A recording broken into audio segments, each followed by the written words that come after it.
ప్రభుత్వ బోధనా ఆసుపత్రుల్లో అత్యవసర వైద్య సేవలను బహిష్కరిస్తున్నట్లు ఆంధ్రప్రదేశ్ జూనియర్ డాక్టర్స్ అసోసియేషన్ రాష్ట్ర శాఖ ప్రకటించింది. వారం రోజులుగా దశల వారీగా ఆందోళన చేస్తున్న ప్రభుత్వం స్పందించకపోవడంతో ఇవాళ ఉదయం నుంచి క్యాజువాలిటీ, ఐసీయూ, శస్త్రచికిత్సలు వంటి అన్ని రకాల అత్యవసర వైద్య సేవలను బహిష్కరించాలని తీర్మానించినట్లు పేర్కొంది. జూడాలకు స్టైఫండ్ పెంచాలని, ప్రభుత్వ వైద్యుల ఉద్యోగ విరమణ వయసు 62 ఏళ్లకు మించకూడదు అని, ఎన్ఎంసీ నిబంధనలను అనుసరించి బోధన సిబ్బందిగా ఎంఎస్సీ, పీహెచ్డీ అభ్యర్థుల రిక్రూట్మెంట్ 15% లోపే ఉండాలి అనే డిమాండ్లతో జూనియర్ డాక్టర్లు సమ్మెకు దిగారు. ఆగస్టు 15 సాయంత్రానికి ప్రభుత్వం నుంచి సంతృప్తికరమైన లిఖితపూర్వక హామీ లేదా నిర్ణయం వస్తుందని ఆశించామని తెలియజేశారు.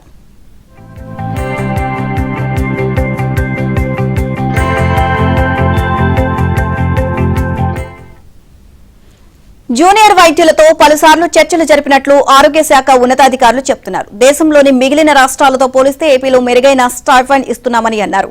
ఒకేసారి 15% పెంచాలని కోరుతున్నారని, ఆ స్థాయిలో పెంపు సాధ్యం కాదని తేల్చి చెబుతున్నారు.